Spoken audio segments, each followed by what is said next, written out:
is Jonabel Maranga. Can you tell me about yourself? Good morning, ma'am. My name is Jonabel M. Maranga, 28 years old. I live in Pagadian City, Zamboanga del Sur. I am single and no kids.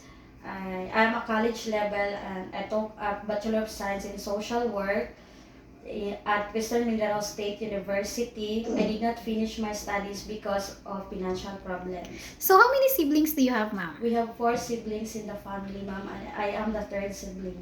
Do you have work experience abroad? No, ma'am, this is my first time to work abroad, but You have a local I have experience? experience Alright. as a maid in the local from January 2019 to March 2021.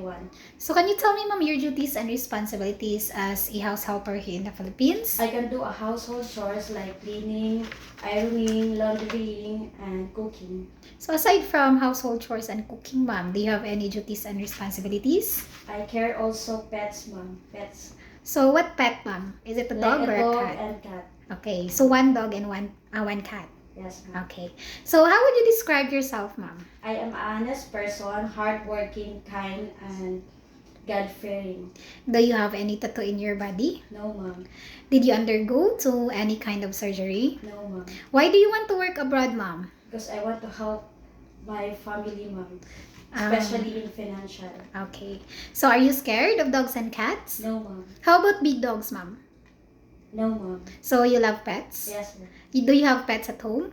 Yes, ma'am. Okay. So can you give me your idea how can you take care of naughty children and children with tantrums? I will talk them with a calm voice. Okay. So what is your message to your future employer, ma'am?